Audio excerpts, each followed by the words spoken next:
Hi guys, welcome to the channel civil concept. आज हम लोग देखने वाले जो हमारे इंटरव्यू क्वेश्चंस होते, जो हमारे फ्रेशर सिविल इंजीनियर होते, उनके लिए जो सबसे इम्पोर्टेंट पार्ट होता है हमारे जो इंटरव्यू का, वो होता है जो हमारे अलग अलग टाइप के जो क्वेश्चन एंड आंसर होंगे इंटरव्यू के, जो कि आपको इंटरव्यू में पूछे जाएंगे, वो आज हम इस वीडियो में कवर करने वाले हैं। इससे पहले हमने जो है इंटरव्यू क्वेश्चन की सीरीज़ की थी, जिसमें हमने पार्ट 1 से लेकर पार्ट 5 तक हमने कवर किया था। आज हम लोग देखने वाले जो हमारा पार्ट 1 से लेकर जो हमारा पार्ट 5 है, तो हम सारा एक ही वीडियो में कवर करने वाले हैं। मतलब ये जो होने वाली है हमारी जो कॉम्बो वीडियो होने वाली है, सबसे बेस्ट वीडियो हमारी होने वाली है।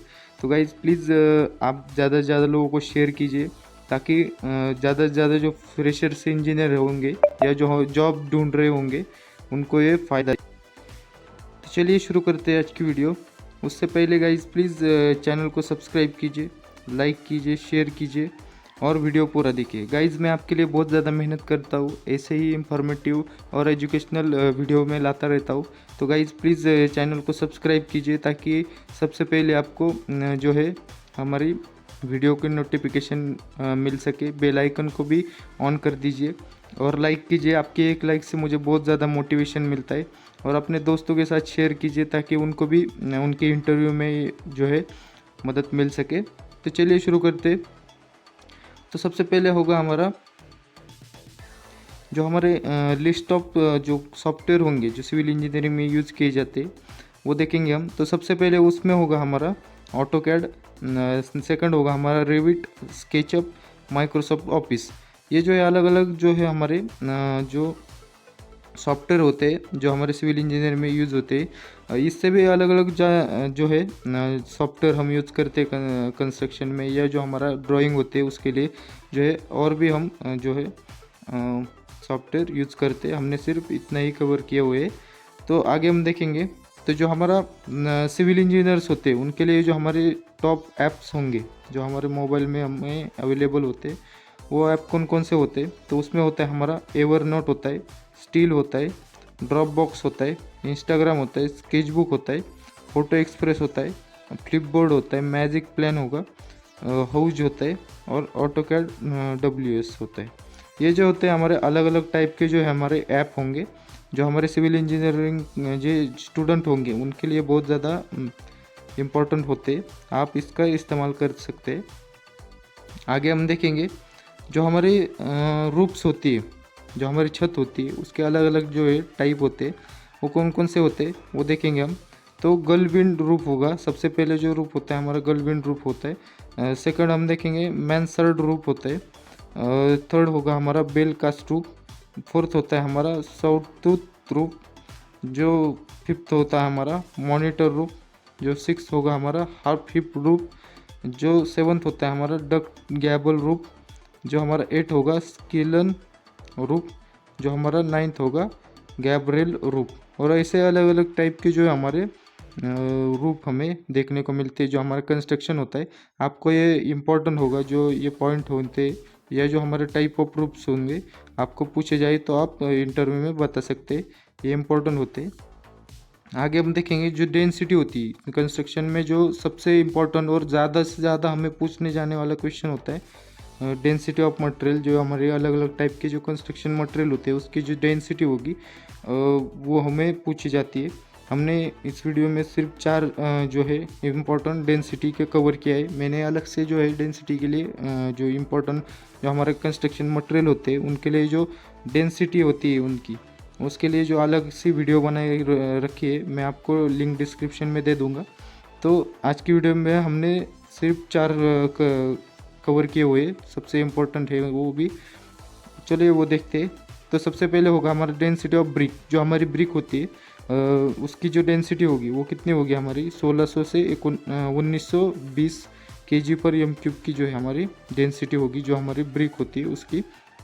नेक्स्ट हम देखेंगे जो हमारी डेंसिटी ऑफ RCC होता है, जो हमारा रेनफोर्स सीमेंट कॉन्क्रीट होता है, उसकी जो डेंसिटी होती है वो कितनी होती है, वो होती है हमारी 25 kN/m³ होती है।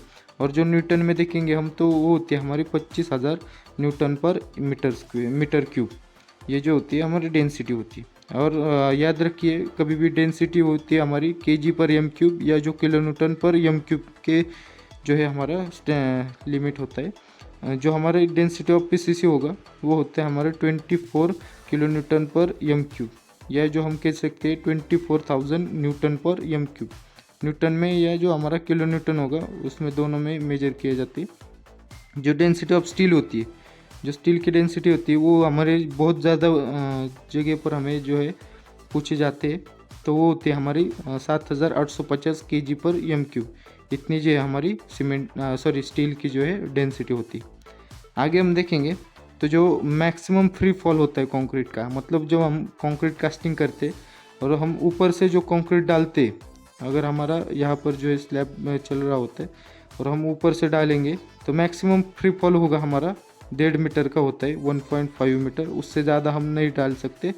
उससे ज़्यादा डालना होता है तो हम स्टेप में जो है फॉल करते हैं उसको। स्टेप में जो 2-3 स्टेप होगा उसमें जो है हम डालते हुए ऐसे डालकर जो है कंक्रीट हम नीचे ला सकते हैं। पर डायरेक्ट जो है हम 1.5 मीटर से ज़्यादा हम जो है फ्री फॉल नहीं कर सकते।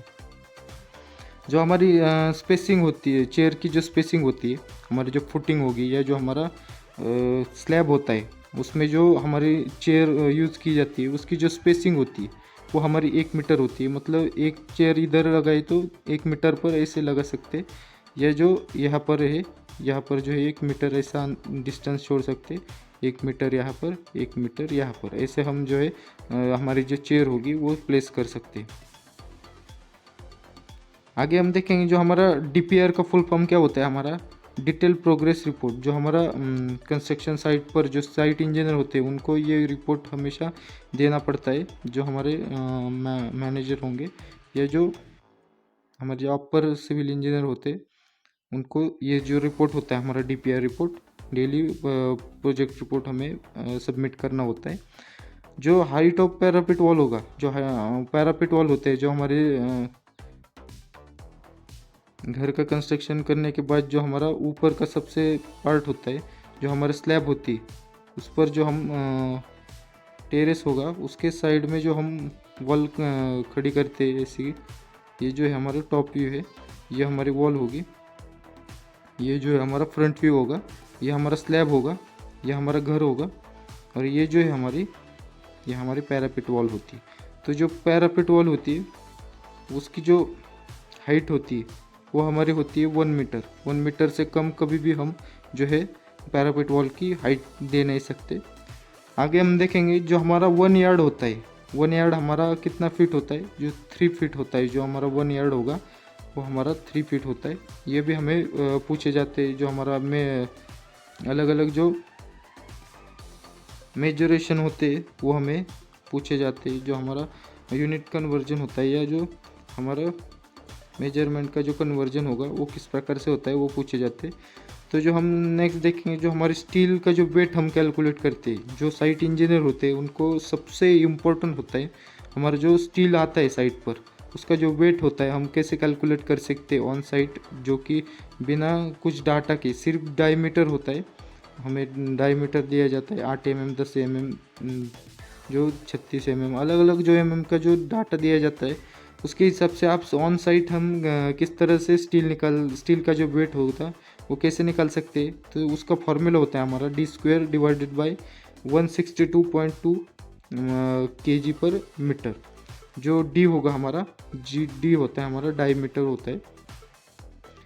आगे हम देखेंगे जो वेट ऑफ स्टील होता है जो हम kg में कैसे फीट में कैसे निकाल सकते हैं। ये जो है हमने मीटर में लिया है, फीट में हम कैसे कर सकते हैं। तो उसके लिए भी हमारा जो फॉर्मूला होगा वो होता है हमारा d² बाई 533 kg पर फीट। फीट में हम जो है निकाल सकते हैं। फीट का जो होगा आपके पास जो मीटर में होगा, कई बार लेंथ मीटर में होता है या जो कोई लेंथ होता है वो फीट में होता है। तो उसके हिसाब से हम कैसे निकाल सकते हैं जो हमारा स्टील का वेट वो जो है हमने ये इसमें दिया हुआ है। आपको सिंपल भाषा में दिया है। आपको इंटरव्यू में बहुत इंपॉर्टेंट क्वेश्चन होते हैं, ये आपको पूछे जाते हैं। नेक्स्ट हम देखेंगे तो जो 1 बैग ऑफ सीमेंट होता है, 1 बैग सीमेंट होता है वो कितना क्यूबिक फीट होता है, वो होता है हमारा 1.25 क्यूबिक फीट। ये जो है बहुत ज़्यादा बार जो है क्वेश्चन पूछा गया है। जो हमारा एम क्यूब में होगा, एक बैग का कितना एम क्यूब होगा। एक बैग सीमेंट हमारा जो 50 केजी का होता है उसका जो एम क्यूब में हम कन्वर्ट करेंगे तो जो हमारा आंसर आएगा 0.0347 जो है हमारा एम क्यूब निकल के आ जाएगा। इतना जो है हमारा एक बैग सीमेंट में एम क्यूब निकलता है। Number of cement bag in 1 M cube, जो हमारा एक एम क्यूब होता है उसमें जो हमारा सीमेंट बैग होगा वो कितने आते हैं हमारे, वो आते हैं हमारे 28.8 जो है सीमेंट बैग्स हमें रिक्वायर्ड होते हैं एक एम क्यूब के लिए। जो मिनिमम थिकनेस होती है, जो हमारे स्लैब होते हैं उसकी मिनिमम थिकनेस होती है वो होती है हमारी 125 mm। ये जो है सबको जो सिविल इंजीनियर होते हैं उनको ये चीज़ आनी ही ज़रूरी है, ये आना ही चाहिए। जो हमारी मिनिमम थिकनेस होगी स्लैब की वो भी, और जो मैक्सिमम होगी वो भी हमने कवर की है, वो नेक्स्ट आगे देखेंगे हम लोग। जो थिकनेस होती है डीपीसी की, जो थिकनेस होती है, जो हमारा डैम प्रूफ कोर्स होता है उसकी जो थिकनेस होती है हमारी वो होती है हमारी 2.5 सेंटीमीटर। और जो इंच में देखेंगे तो हमारा 1 इंच की जो है थिकनेस होती है। जो डीपीसी होता है हमारा जो हम वॉल में प्रोवाइड करते हैं उसकी जो थिकनेस है हमारी 2.5 से लेकर 1 इंच तक जो है हमारी डीपीसी की थिकनेस होती है। तो डायमेंशन ऑफ स्लम कोन आपको जो कंस्ट्रक्शन साइट होगा, आपके कास्टिंग होता है स्लैब का या अलग अलग टाइप की जो कॉलम होगा, बीम होते हैं, इसकी जो कास्टिंग होती है उसके लिए जो हमारे टेस्ट होती है साइट पर, हम टेस्ट परफॉर्म करते हैं जो हमारी वर्केबिलिटी टेस्ट होती है। तो उसके लिए हम कौन सी टेस्ट लेते हैं, जो हमारी स्लम कोन टेस्ट होती है। तो स्लम कोन टेस्ट में हम जो स्लम यूज़ करते, जो हमारा स्लम होगा उसका यूज़ करते, तो उसके जो डायमेंशन होंगे वो किस प्रकार से होंगे वो हमें बहुत जगह पर क्वेश्चन पूछा जाता है। जो हमारा इंटरव्यू होते हैं उसमें, तो उसकी जो हाइट होती है वो हाइट हमारी होती है 30 सेंटीमीटर की। जो हमारा टॉप का डायमीटर होता है वो हमारा 10 सेंटीमीटर का होता है, और जो हमारा बॉटम का डायमीटर होता है वो हमारा होता है 20 सेंटीमीटर का। ये जो है सबसे इम्पोर्टेंट होता है, हमारा इम्पोर्टेंट क्वेश्चन होता है ये आपको, अगर आपने इस वीडियो में अच्छे से ध्यान लगाकर सब चीज़ देखा तो आपको कौन सी दूसरी वीडियो देखने की ज़रूरत ही नहीं है। जो हमारे इंटरव्यू क्वेश्चन होंगे इसमें से ही कुछ ना कुछ पूछे जाते हैं। मैंने सबसे ज़्यादा पूछे जाने वाले जो है इंटरव्यू क्वेश्चन कवर किए हुए।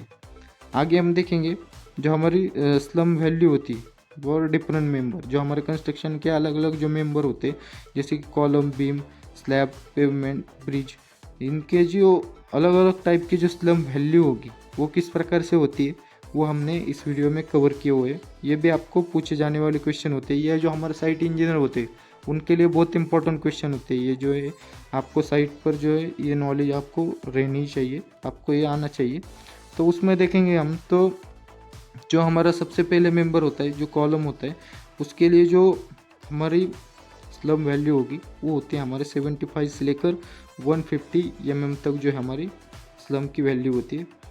नेक्स्ट हम देखेंगे जो हमारा बीम एंड स्लैब होगा उसकी जो हमारी स्लम वैल्यू होती है वो होती है हमारी 50 से लेकर 100 mm तक। ये जो है हमारा जो बिल्डिंग में जो सिविल इंजीनियर काम करते हैं उनके लिए जो है इसलिए कॉलम और बीम स्लैब इनकी बहुत ज़्यादा आपको आना चाहिए ये सारी चीज़ें।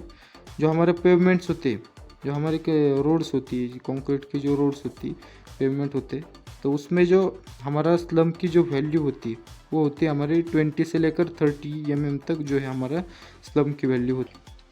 जो हमारे ब्रिजेस होते हैं, जो अलग अलग टाइप के जो हमारे रिवर पर हम जो कंस्ट्रक्ट करते हैं, या जो हमारा रेल होते हैं उस वहाँ पर जो उसके ऊपर जो हमारा रेल के ट्रैक होते उसके ऊपर भी हमारे जो ट्रैफिक कंट्रोल करने के लिए जो हमारे ब्रिजेस बनाए जाते हैं, या जो अलग अलग जो हमारा सी होते हैं, सी के ऊपर हम जो है ब्रिज बनाते हैं, जो उसके लिए जो हमारा स्लम कोन वैल्यू होती है जो हमारे ब्रिज कंस्ट्रक्शन में सबसे इम्पोर्टेंट होता है वो, तो उसमें जो हमारी वैल्यू होती है वो होती है हमारी 30 से लेकर 75 mm तक जो है हमारी वैल्यू होती है। जो हमारी स्लम वैल्यू होगी वो होती है। आगे हम देखेंगे तो जो हमारा लिस्ट काउंट होता है, जो हमारा लिस्ट काउंट होता है अलग अलग जो हमारे इंस्ट्रूमेंट होते हैं जो हमारे कंस्ट्रक्शन या जो हमारे साइट इंजीनियर को यूज़ करने पड़ते हैं, या जो हमारा इंजीनियर होते हैं जो हमारे मेजरमेंट या जो ज़मीन नापने का काम करते हैं उसमें जो हमारे अलग अलग टाइप के जो इंस्ट्रूमेंट होते हैं जैसे कि dumpy level, compass, auto level, theodolite, इनके जो लिस्ट काउंट होते हैं आपको ये इंटरव्यू में कुछ पूछे जाने वाले क्वेश्चन होते हैं, ये आपको इंटरव्यू में पूछते हैं। तो उसमें जो हमारा लिस्ट काउंट होते हैं वो कैसे होते हैं, क्या क्या होते हैं जो अलग अलग इंस्ट्रूमेंट के हिसाब से वो देखेंगे। तो सबसे पहले होता है हमारा जो कंपास होता है, उसका जो लिस्ट काउंट होता है हमारा 30 मिनट का होता है। जो हमारा डंपी लेवल होता है, डंपी लेवल का जो लिस्ट काउंट होता है हमारा वो 5 mm तक का होता है, 5 mm का होता है। और जो हमारा ऑटो लेवल होता है उसका जो लिस्ट काउंट होता है हमारा 5 mm का होता है। जो हमारा थियोडोलाइट होता है वो 20 सेकंड का जो है उसका जो हमारा लिस्ट काउंट होता है। ये जो है सबसे इम्पोर्टेंट जो है हमने कवर किए हुए। आपको इनमें से कुछ भी पूछे जा सकते हैं, जो हमारे इंटरव्यू होते हैं उसमें जो है ये क्वेश्चन हमें पूछे जाते हैं। आगे हम देखेंगे तो जो हमारा एयर वर्ड्स होते हैं, जो हमारे कंक्रीट होता है उसमें जो एयर वर्ड आते हैं उसको हम क्या कहते हैं, जो हमारा हनी कॉम्बिंग हम जो है कहते हैं। जो हमारा कभी कभी क्या होता है सबसे ज़्यादा हमारे एयर वाइड्स कहाँ पर आते हैं, जो हमारा स्टेयर होता है, स्टेयर का जो कंस्ट्रक्शन होता है उसमें जो है हमारा कई कई जगह पर ज़्यादा हमें जो है हनी कॉम्बिंग देखने को मिलता है। जो हमारा बीम होता है, स्लैब होता है, या जो कभी कभी जो हमारा कॉलम होता है उसमें जो है हमारा हनी कॉम्बिंग का जो स्ट्रक्चर हमें देखने को मिलता है। जो हमारा कंस्ट्रक्शन होता है इसमें ये कॉमन चीज़ होती है, पर ज़्यादातर नहीं आना चाहिए। इससे जो होते है हनी कॉम्बिंग हमें ज़्यादा नहीं आना चाहिए। आगे हम देखेंगे जो हमारा water comes out from freshly made concrete. जो हमारा वाटर होता है, जो हमारा कंक्रीट होता है उसमें जो हमारा वाटर होगा वो बाहर निकल जा रहा होगा, तो उस कंडीशन में हम कंक्रीट को क्या बोलते हैं, जो ब्लेंडिंग ऑफ कंक्रीट होगा वो, उस कंडीशन में हम कंक्रीट को बोलते हैं ब्लेंडिंग ऑफ कंक्रीट। मतलब जो है हमारा कंक्रीट में से पानी हमारा बाहर छूट रहा होगा तो हमें उसे ब्लेंडिंग ऑफ कंक्रीट हम बोल सकते हैं। आगे हम देखेंगे जो हमारा एंगल होता है, स्लोप होता है, जो हमारा स्टेयर केस का एंगल और स्लोप होगा वो हमारा मिनिमम और मैक्सिमम कितना होना चाहिए, वो होगा हमारा 25 मिनिमम, और जो मैक्सिमम होगा हमारा 40 डिग्री तक होना चाहिए। इसके बीच में ही जो है हमारा एंगल और जो स्लोप होगा वो स्टेयर केस का हमें प्रोवाइड करना होता है।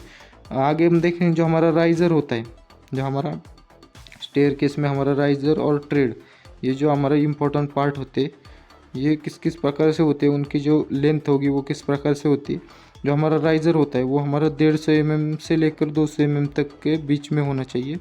150 भी हो सकता है कम से कम, और मैक्सिमम 200 हो सकता है। उससे ज़्यादा भी नहीं होना चाहिए और कम भी नहीं होना चाहिए।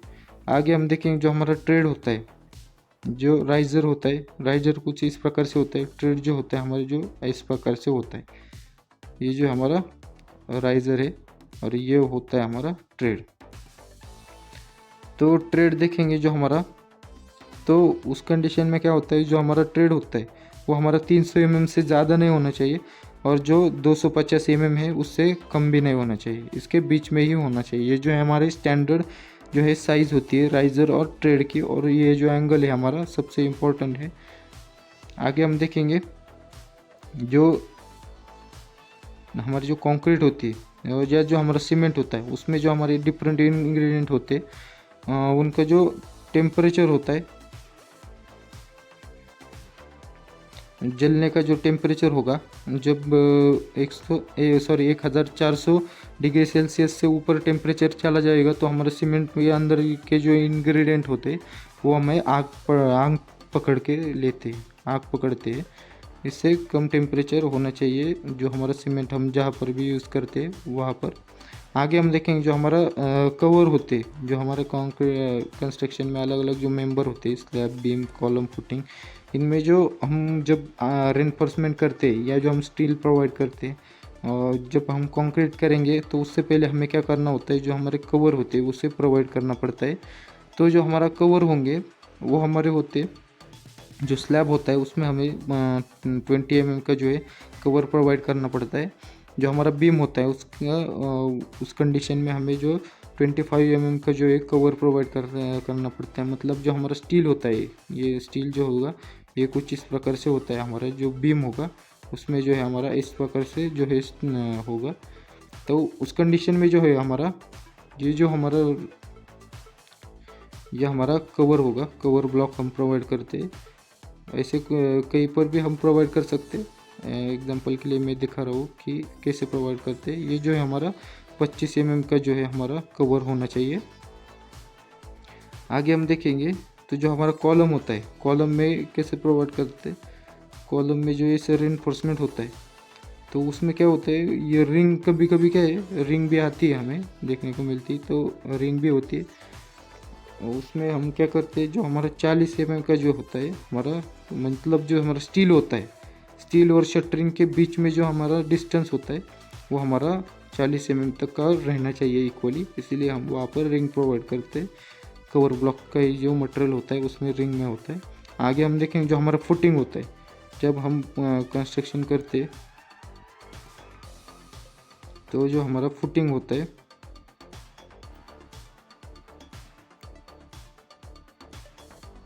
ये कुछ इस प्रकार से होता है। ऐसे हमारे जो है बार होते हैं अलग अलग। तो यहाँ पर जो है हम जो कवर प्रोवाइड करते हैं, तो वो कवर हमारा कितना होना चाहिए, वो होना चाहिए हमारा 50 mm तक का जो है हमारा कवर होना चाहिए। आगे हम देखेंगे तो जो हमारा मशीन यूज़ होता है, कंप्रेसिव स्ट्रेंथ चेक करने के लिए जो हमारा मशीन यूज़ होता है उसे हम क्या करते हैं, यूनिवर्सल टेस्टिंग मशीन, जो कि हमारा कंप्रेसिव स्ट्रेंथ होता है, जो हमारा कंक्रीट होता है उसमें जो हमारा कंप्रेसिव स्ट्रेंथ हम चेक करते हैं, उसमें हमारा मशीन यूज़ होता है यूटीएम, मतलब जो यूनिवर्सल टेस्टिंग मशीन होता है उसे शॉर्ट फॉर्म में हम कहते हैं यूटीएम।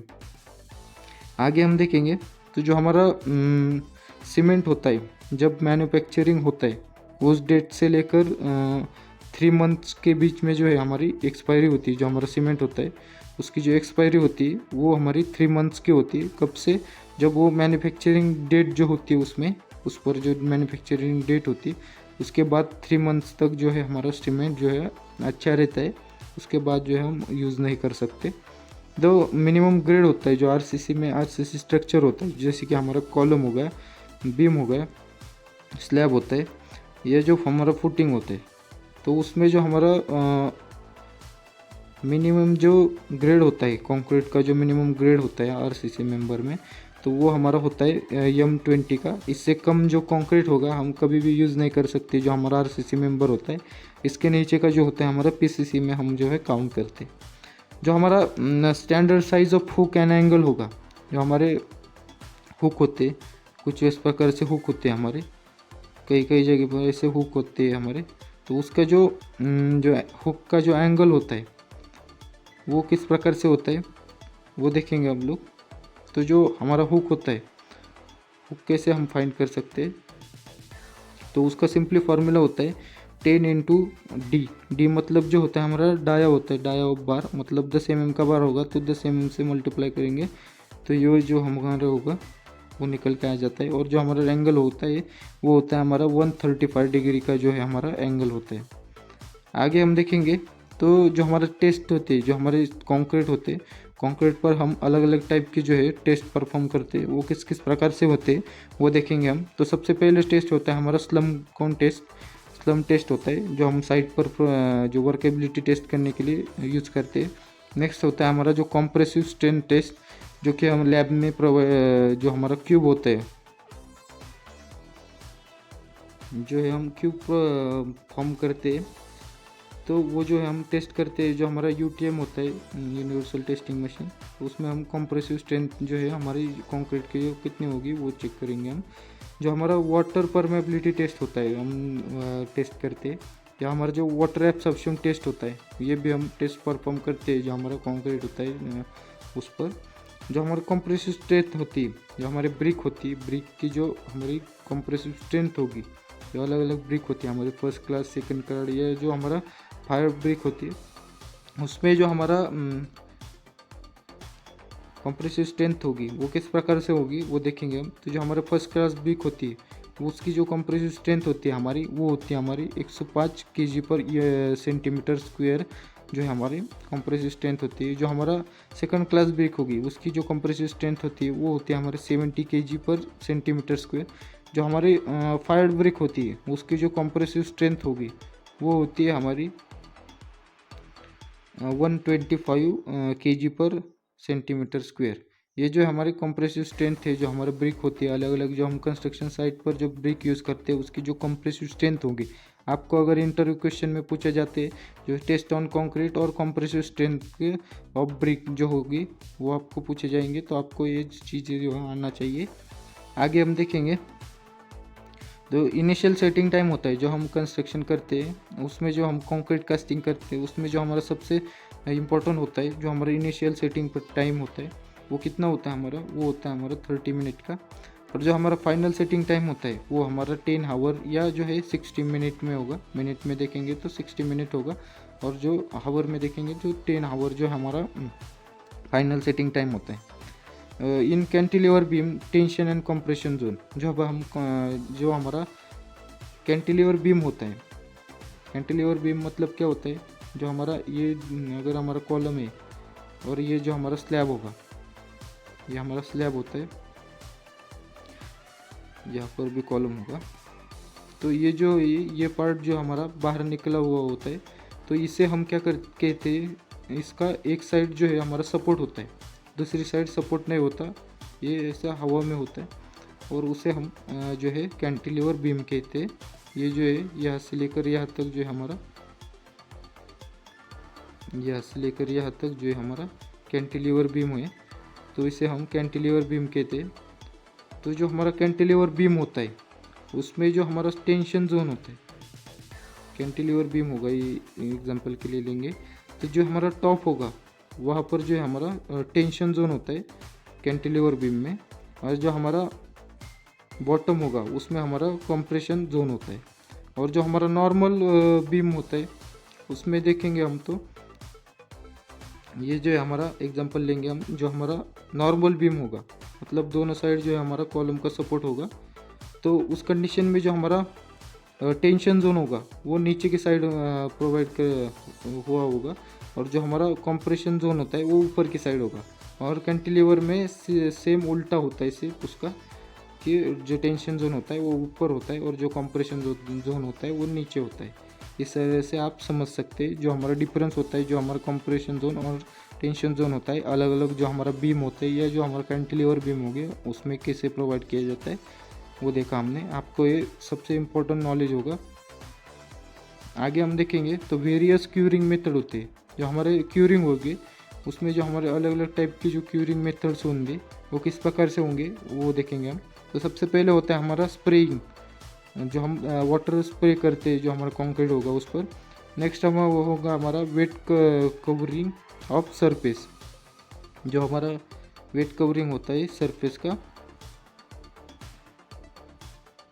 आगे हम देखेंगे जो हमारा क्यूरिंग केमिकल, जो हमारे केमिकल्स होते हैं उसको क्यूरिंग करने के लिए जो है हमारा केमिकल यूज किए जाते हैं, जो हमारा कंस्ट्रक्शन होता है उसको क्यूर करने के लिए जो हमारा केमिकल यूज किया जाता है उसको हम क्यूरिंग केमिकल बोलते हैं। जो हमारा स्टीम क्यूरिंग होता है, जो हमारा क्यूरिंग होता है स्टीम प्रोवाइड किए जाते हैं तो उसे हम स्टीम क्यूरिंग कहते हैं। स्प्रिंकलिंग क्यूरिंग मतलब थोड़ी थोड़ी देर में ज़्यादा ऐसा पानी मारते रहना, उसे हम स्प्रिंकलिंग कहते हैं।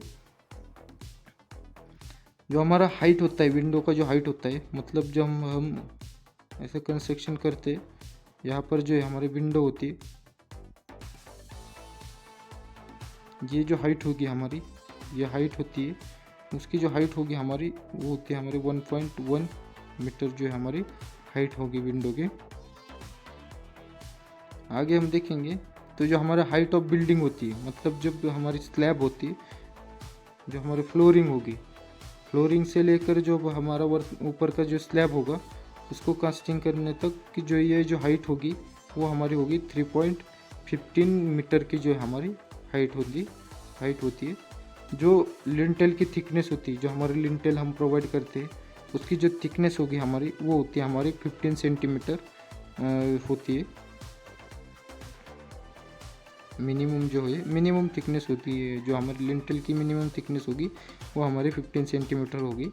जो हमारे ब्रिक होती है, आपको ये क्वेश्चन बहुत ज़्यादा बार पूछा जाएगा, जो हमारा ब्रिक होती है उसकी जो डायमेंशन होंगे वो किस प्रकार से होंगे, तो उसके डायमेंशन होते हैं 190 mm by 90 mm by 90 mm, ये जो हमारी स्टैंडर्ड डायमेंशन होती है जो हमारी ब्रिक होती है उसके। जो हमारे जो कंक्रीट के जो टेस्टिंग ट्यूब होंगे उसके जो डायमेंशन होते हैं, ये जो है ये क्वेश्चन हमको पूछा जाएगा आपको जो है इंटरव्यू में पूछे जाते हैं ऐसे टेक्निकल क्वेश्चन, तो उसमें जो देखेंगे हम तो 150 mm by 150 mm by 150 mm जो है हमारा कंक्रीट का जो क्यूब होगा वो हम कास्ट करते हैं, उसका जो मोल्ड होगा उसकी जो साइज़ होगी वो हमारी होती है 150 mm। मतलब ये भी हमारा 150 mm, ये भी जो है हमारा 150 mm, और हाइट देखेंगे तो ये भी हमारा 150 mm क्यूब। मतलब तीनों डायमेंशन हमारे जो है सेम रहने वाले। जो हमारे ब्रिक होती है, स्टैंडर्ड ब्रिक साइज़ होती है, हमने देखी ब्रिक साइज़ जो 190 mm by 90 mm by 90 mm है। और जो विथ मोटर हम जो ब्रिक की साइज़ लेते हैं वो होती है हमारी 200 mm by 100 mm by 100 mm।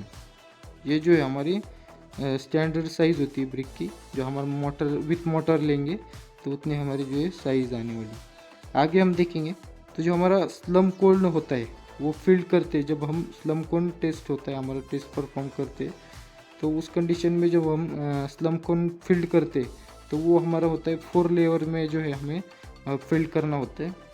जो मैक्सिमम थिकनेस होती है, जो हमारी शेयर वॉल होती है उसकी मैक्सिमम थिकनेस होती है वो हमारी 150 mm होनी चाहिए।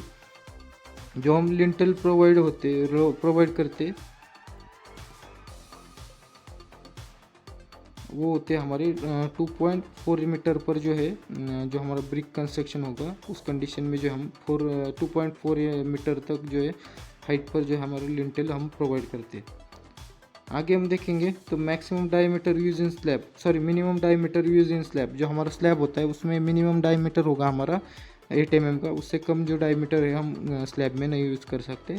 तो नेक्स्ट हम देखेंगे जो minimum dia bar use in column. जो हमारा कॉलम होता है उसमें जो हमारा मिनिमम डाया हम यूज़ करते हैं वो कितने करते हैं 12 mm से कम कभी भी जो है डाया हम कॉलम में प्रोवाइड नहीं कर सकते। जो हमारा मिनिमम डाया होगा, जो हमारा डॉवेल बार होते हैं उसमें जो हमारा मिनिमम डाया होता है वो होगा हमारा 12 mm का जो है हमारा डाया हम डॉवेल बार में जो है मिनिमम प्रोवाइड करते हैं। नेक्स्ट हम देखेंगे जो हमारा maximum diameter of bar use in slab. जो हमारा स्लैब होता है हमने पीछे देखा कि जो हमारा स्लैब होता है उसमें मिनिमम डाया हम 8 mm का यूज़ करते हैं, और जो हमारा मैक्सिमम डाया होगा वो हम कितना यूज़ कर ले सकते हैं। तो उसके लिए जो हमारे पास फार्मूला होता है, तो वो फार्मूला क्या होता है 1/8 मल्टीप्लाई बाई जो थिकनेस होती है, थिकनेस ऑफ स्लैब, जो स्लैब की थिकनेस होगी उसे मल्टीप्लाई करेंगे 1/8 से, तो जो है हमारा मैक्सिमम नंबर ऑफ मैक्सिमम जो है हमारा डायमीटर होगा बार का वो कितना होगा वो हमें निकल के आ जाता है। तो minimum percentage of steel use in column, मतलब जो हम कॉलम कास्ट करते हैं उसमें जो हमारा स्टील का जो परसेंटेज होगा वो कितना होगा वो दिया हुआ है, जो कि हमारा होगा 0.08% के तक का जो हम स्टील प्रोवाइड करते हैं जो हमारा कॉलम होता है उसमें। नेक्स्ट हम देखेंगे जो हमारा maximum percentage steel use in column. जो हमारा कॉलम होता है उसमें हम मैक्सिमम स्टील कितना परसेंट तक यूज़ कर सकते हैं, वो कर सकते हैं हमारा 4 से लेकर 6% तक जो है हमारा स्टील हम प्रोवाइड कर सकते हैं। जो maximum diameter of bar use in lapping. जो हमारा लैपिंग होता है वेल्डिंग होता है, अलग अलग टाइप की जो हमारा लैपिंग होती है उसमें जो हमारा मैक्सिमम डाया होता है तो हम कितना यूज़ कर सकते हैं 36 mm का। जो इससे ऊपर होगा उसमें हम वेल्डिंग कर सकते हैं, ये जो अलग अलग जो हमारे मेथड होंगे वो यूज़ कर सकते हैं। जो हमारा बाइंडिंग वायर होता है रिक्वायर्ड फॉर स्टील रेनफोर्समेंट। जो हमारा स्टील का जो रेनफोर्समेंट होगा, जो हमारा कॉलम स्लैब या बीम होता है उसमें जो हम स्टील यूज़ करते हैं, तो उसके लिए जो हमारा बाइंड करने के लिए जो हमारा बाइंडिंग वायर यूज़ होता है वो कितना यूज़ होता है, तो जो हमारा पर टन मतलब 1 टन के लिए हमारा जो है बाइंडिंग वायर 8 kg का जो है हमारा बाइंडिंग वायर हमें यूज़ होता है। जो हमारा कंस्ट्रक्शन होता है स्टील रेनफोर्समेंट होता है उस कंडीशन में। आगे हम देखेंगे तो जो हमारी pH वैल्यू होती है, जब हम कंक्रीट कास्ट करते हैं तो उसमें जब हम वाटर डालते हैं तो वाटर की जो हमारी pH वैल्यू होगी वो 6 से कम नहीं होनी चाहिए, मतलब 6 से ज़्यादा ही हमें जो है pH वैल्यू होनी चाहिए हमारी। Maximum water absorption for first class brick. जो हमारा फर्स्ट क्लास ब्रिक होता है उसकी जो मैक्सिमम एब्सॉर्प्शन होता है वो होता है हमारा 15% से लेकर 20% तक। उससे ज़्यादा जो है हम कभी भी जो है एब्सॉर्प्शन नहीं करना चाहिए ब्रिक का।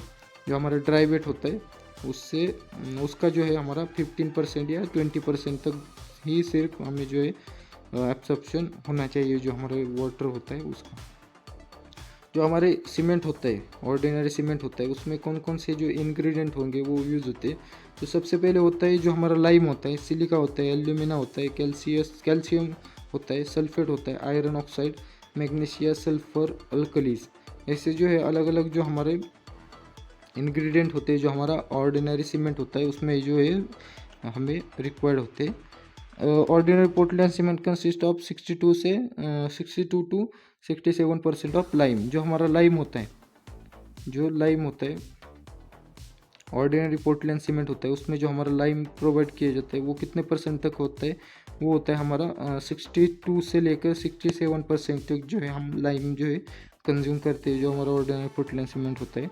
जो हमारा चेयर का मिनिमम डाया होता है, जो हम चेयर प्रोवाइड करते हैं, जो कि हमारे स्लैब में फुटिंग में जो है हमारे चेयर प्रोवाइड किए जाते हैं, तो उसका जो मिनिमम डाया होता है वो होता है हमारा 12 mm का। इससे कम का जो है डाया हम यूज़ नहीं कर सकते in case of chair bar.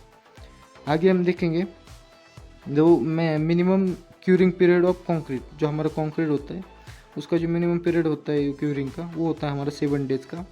Concrete cube fill in 3 layers। जो हमारा कंक्रीट का जो क्यूब होते हैं वो हमें फिल करना होता है, तो हम कितने लेयर में फिल करते हैं, जो कि हम फिल करते हैं 3 layers में। फॉर हॉट वेदर 10 days में। जब हम मिनिमम क्यूरिंग पीरियड होगा, जब हमारा नॉर्मल कंडीशन होगा उसमें हम 7 days का जो है क्यूरिंग पीरियड रखते हैं, और जो हमारा हॉट वेदर होगा उसमें हम 10 days का जो है हमारा क्यूरिंग पीरियड होता है। आगे देखेंगे जो हमारा ऑर्डिनरी ग्रेड ऑफ कंक्रीट होता है वो कितने ये ग्रेड का होता है, वो M10 से लेकर M20 ग्रेड का जो है हमारा कंक्रीट होता है। आगे हम देखेंगे तो स्टैंडर्ड ग्रेड ऑफ कंक्रीट। जो हमारा स्टैंडर्ड ग्रेड होता है कंक्रीट का, कंक्रीट में अलग अलग जो ग्रेड होगी उसमें सबसे पहले होता है हमारा जो ऑर्डिनरी ग्रेड, उसके बाद जो होता है हमारा स्टैंडर्ड ग्रेड, और उसमें देखेंगे जो हमारा स्टैंडर्ड ग्रेड होगा वो होता है M25 से लेकर M35। जो हाई स्ट्रेंथ कंक्रीट होता है उसमें हम कितने ग्रेड का कंक्रीट यूज़ करते हैं, वो करते हैं हम M16 टू M18 ग्रेड तक का जो है हम कंक्रीट यूज़ करते हैं, जो हमारा हायर ग्रेड होगा उसमें। Time for concrete mixer machine. जो हमारा कंक्रीट मिक्सर मशीन होता है, जब हम कंक्रीट मिक्स करते हैं तो उसका जो टाइम होगा वो कितनी देर जो है रोटेट करना पड़ता है, वो करना पड़ता है 2 से लेकर 3 मिनट तक जो है हमें अच्छे से मिक्स करना पड़ता है। जो lap length of bar for compression zone. जो हमारा कंप्रेशन जोन होता है उसमें जो हम जो लैप प्रोवाइड करते हैं तो उसका फार्मूला क्या होता है, वो होता है हमारा 24 मल्टीप्लाई बाई डी मतलब जो हमारा डायमीटर होगा बार का वो लेते हैं हम। Lap length of bar for M20 grade of concrete.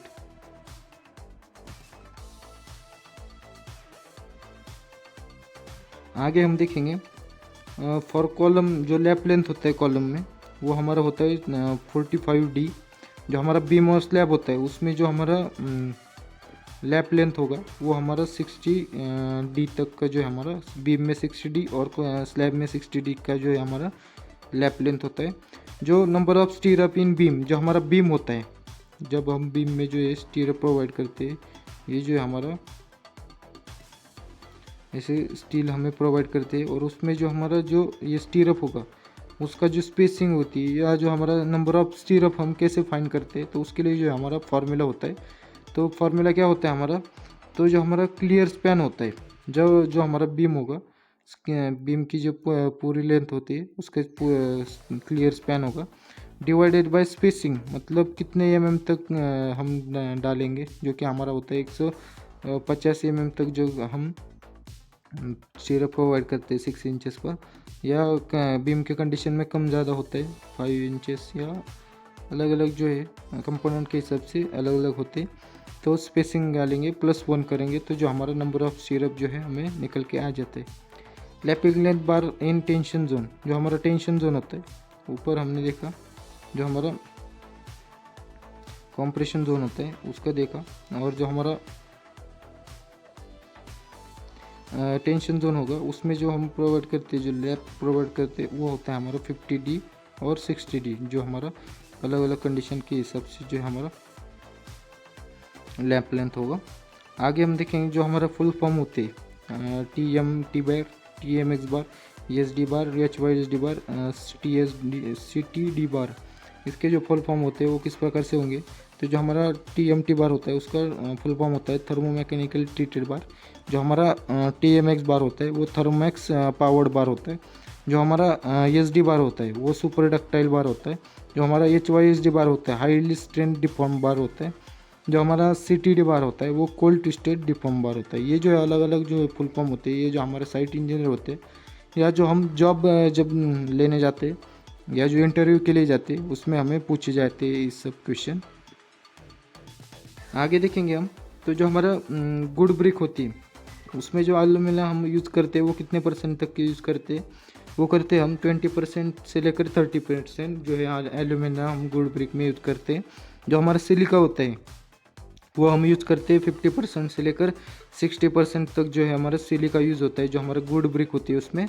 और जो हमारा रिमेनिंग होता है मतलब अदर जो हम कंपोनेंट यूज़ करते हैं, इंग्रेडिएंट यूज़ करते हैं जो हमारा ब्रिक होता है उसमें उसमें हमें लेना पड़ता है जो हमारा लाइम होता है, मैग्नीशियम, सोडियम, पोटेशियम, मैग्नीज और जो हमारा आयरन ऑक्साइड होता है। ये जो होता है हमारा अलग अलग जो होता है इंग्रेडिएंट होते हैं जो हमारा गुड ब्रिक में हम जो है प्रोवाइड करते हैं।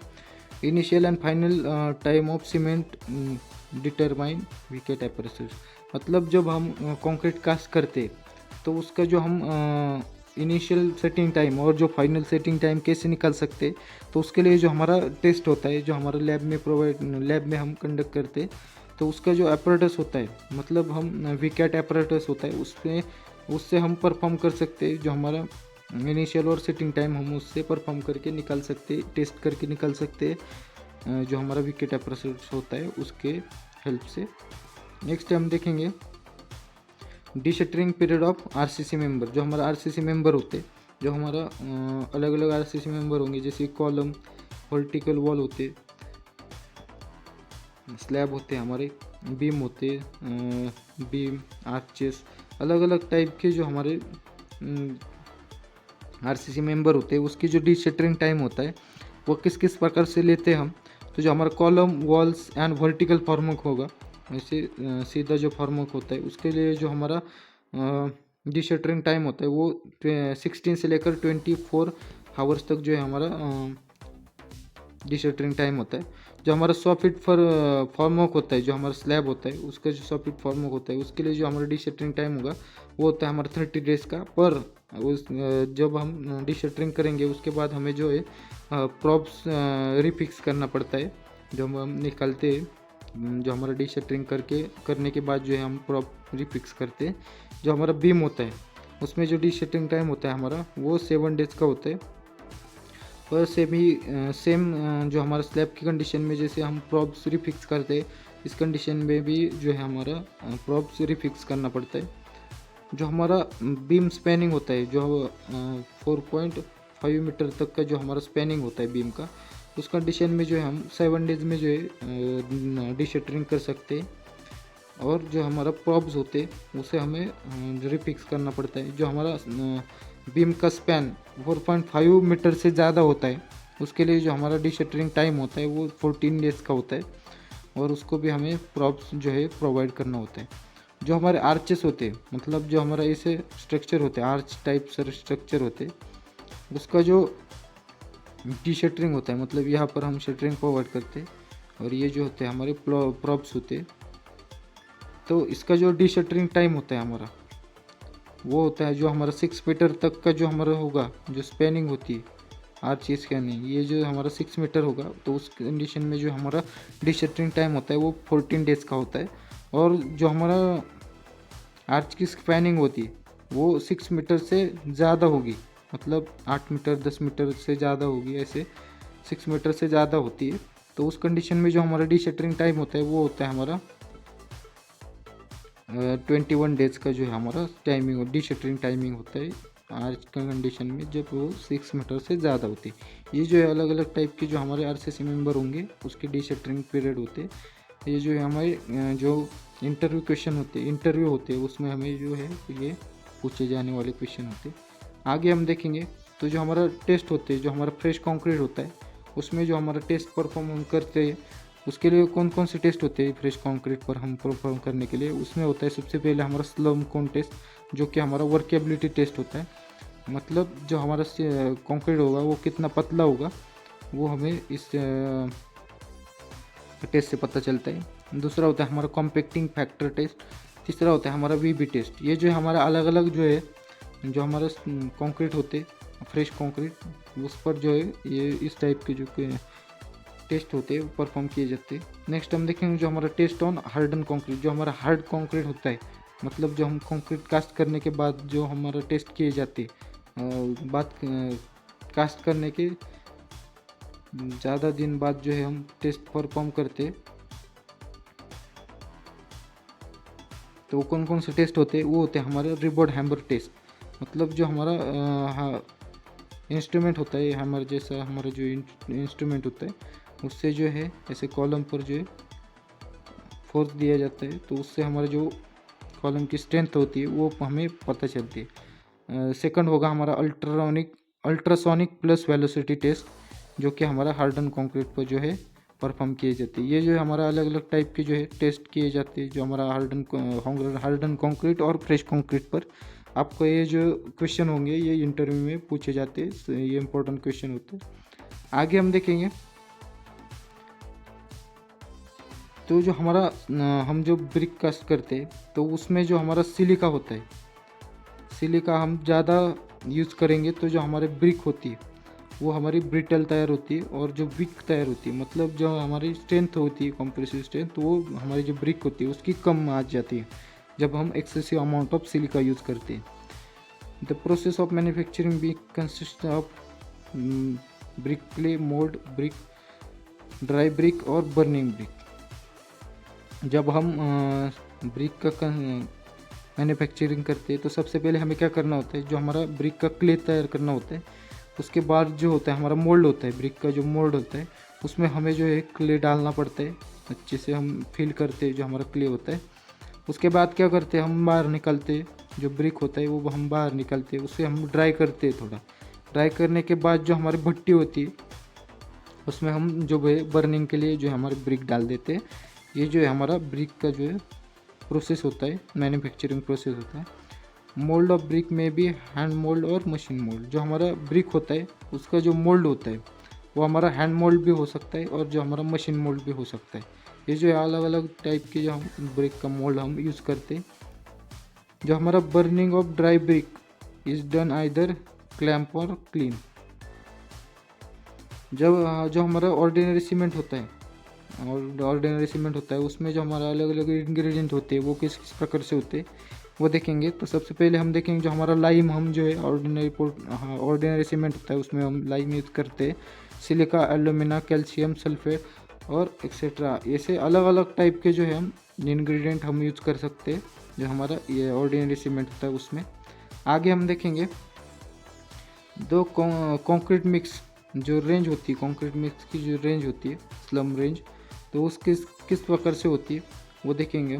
तो जो हमारा कॉलम होता है और रिटेनिंग वॉल होता है, beam, slab, pavement, deck, bridge, vibrated concrete, huge mess concrete, और इस तरह के जो हमारे कंक्रीट होते हैं उसमें जो हमारा स्लम की जो रेंज होगी वो किस तरह की होगी वो देखेंगे हम। तो जो हमारा कॉलम और रिटेनिंग वॉल होती है उसमें 75 से लेकर 150 mm तक जो हमारी स्लम रेंज होगी। जो हमारा बीम होता है उसमें 50 से लेकर 100 mm तक की जो हमारी स्लम रेंज होगी। जो हमारा पेवमेंट होता है वो 20 से लेकर 30 mm तक की जो है हमारी स्लम रेंज होती है। जो हमारा डेक यूज़ होता है, डेक ऑफ ब्रिज, जो हमारा ब्रिज का डेक यूज़ होता है उसमें हम उस कंडीशन में हमारा जो स्लम रेंज होगी वो 30 से लेकर 75 तक होती है। जो हमारा वाइब्रेटेड कंक्रीट होता है उसमें जो हमारी स्लम रेंज होती है वो होती है 12 से लेकर 25 mm तक जो हमारी स्लम की जो है रेंज रहती है। जब हम ह्यूज और मास कंस्ट्रक्शन करते हैं उस कंडीशन में जो हमारी स्लम की जो रेंज होगी वो 25 से लेकर 50 mm तक होती है। नेक्स्ट हम देखेंगे जो हमारा इलेक्ट्रिक कंडक्ट होता है, जब हम कंसील इलेक्ट्रिक फिटिंग करते हैं तो उस कंडीशन में जब हम कंसील जो पाइप लगाते हैं, जब हम दीवार को काट के जो है हमारे पाइप हम डालते हैं, तो जो हमारा कंडक्ट होता है उसमें जो कॉलम में जब आता है कॉलम के यहाँ पर, तो हम कभी भी कॉलम को कट नहीं कर सकते। मतलब जो हम कंड्यूस इलेक्ट्रिक कंड्यूस होता है वो शाल not be run in column, मतलब जो है कॉलम में हम जो है प्रोवाइड नहीं कर सकते जो हमारा इलेक्ट्रिक कंड्यूस होता है उसे। आगे हम देखेंगे तो जो हमारी क्यूब की क्वांटिटी होती है, जो अलग अलग जो हमारे क्वांटिटी ऑफ कंक्रीट और नंबर ऑफ क्यूब रिक्वायर्ड, मतलब जब इस पर डिपेंड होता है जो हमारा क्वांटिटी होती है कंक्रीट की, ये इस पर डिपेंड होता है जो हमारा नंबर ऑफ क्यूब हम कितने जो है टेस्ट करने के लिए रिक्वायर्ड होते हैं हमें उसमें। तो वो देखेंगे हम। तो जो हमारा कंक्रीट की क्वांटिटी होगी 1 से लेकर 5 m³ की होगी, तो उस कंडीशन में जो हमारा क्यूब रिक्वायर्ड होंगे वो हमारा 1 नंबर्स ऑफ जो है क्यूब हमें रिक्वायर्ड होने वाले। नेक्स्ट हम देखेंगे जो हमारा 6 से लेकर 15 m³ का जो कंक्रीट होगा उस कंडीशन में जो है 2 नंबर्स ऑफ हम मोल्ड तैयार करते हैं जो हमारा कंक्रीट होते हैं, कंक्रीट क्यूब जो होते हैं तैयार करते हैं। और जो हमारा 16 से लेकर 13 m³ तक होगा उसके लिए जो हम 3 नंबर्स ऑफ जो है मोल्ड तैयार करते हैं क्यूब के, नंबर्स ऑफ क्यूब तैयार करते हैं। जो हमारा 31 से लेकर 50 m³ का जो कंक्रीट होगा उसके लिए जो है 4 नंबर्स ऑफ अलग अलग टाइप के जो है हम क्यूब जो है रिक्वायर्ड होते हैं हमें। और जो हमारा 50 m³ से ज़्यादा का होगा तो उसमें उस कंडीशन में हम क्या करेंगे, तो जो हमारा 4+1 numbers of addition each 15 m³, मतलब जो हम 50 m³ से ज़्यादा करते हैं तो हमें 4 नंबर प्लस 1 मतलब जो है हमें कास्ट करना होता है जो हमारा क्यूब होता है। ऐसे जैसे हमारा 50 से 150 mm 200 mm ऐसे ऐड करते रहना होता है।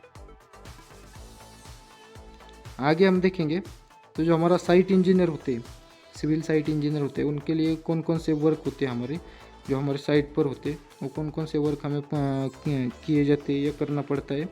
तो इंटरप्रिटेशन ड्राइंग होता है जो हमारा साइट पर जो हम यूज़ करते हैं, जो हमारी ड्राइंग होती है उसे रीड करना आना चाहिए और एग्जीक्यूट करना आना चाहिए। जो हमारा preparation of bar bending schedule, जो हमारा बार बेंडिंग शेड्यूल होता है या जो हमारा स्टील रेनफोर्समेंट का जो वक्त होता है उसमें जो हमारा बार बेंडिंग शेड्यूल होता है उसकी जो कटिंग लेंथ या अलग अलग टाइप के जो वर्क होंगे वो करना आना चाहिए। अलॉटिंग वर्क टू लेबर, जो हमारे लेबर्स होते हैं उनको वर्क देना आना चाहिए, मतलब कौन सा काम कौन सा लेबर करेगा यह हमें बताना आना चाहिए। सुपरविजन ऑफ कंस्ट्रक्शन, मतलब जो हमारा सुपरविजन होता है, हमारा जो कंस्ट्रक्शन चालू होता है वो उसमें जो हमें सुपरविजन करना आना चाहिए।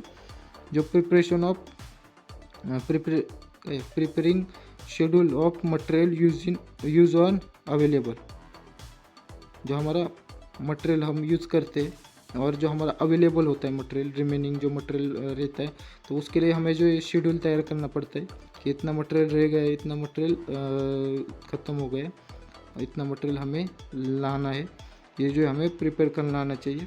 जो हमारा कंस्ट्रक्शन होता है उसमें हमारी लाइन प्लॉटिंग होती है, लेवल ऑन कंस्ट्रक्शन साइट, जो हमारी लेवलिंग होती है वो करना आना चाहिए, लाइन प्लॉटिंग करना आना चाहिए।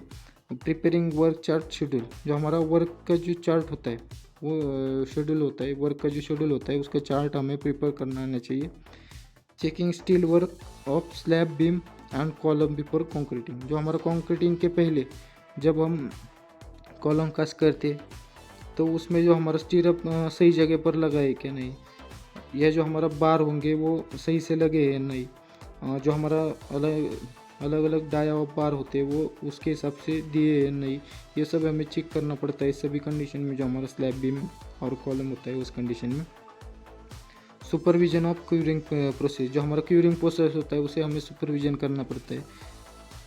जो हमारा कास्टिंग होता है, कास्टिंग का वर्क होता है उसको हमें नोट्स उस समय हमें जो है नोट्स हमारे जो है प्रिपेयर करना बहुत इम्पोर्टेंट होता है।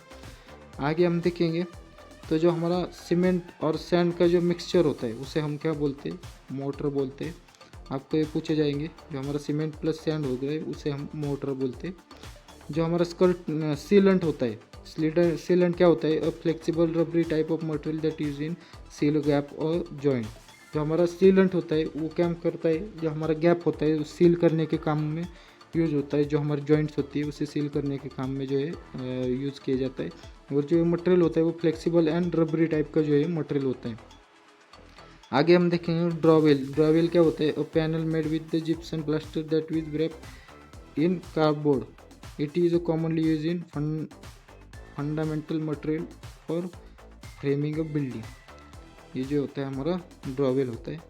आगे हम देखेंगे जो हमारा स्कर्टिंग होता है। स्कर्टिंग क्या होता है? The material that cover up the joint between the floor and wall interior of the building for aesthetic purpose.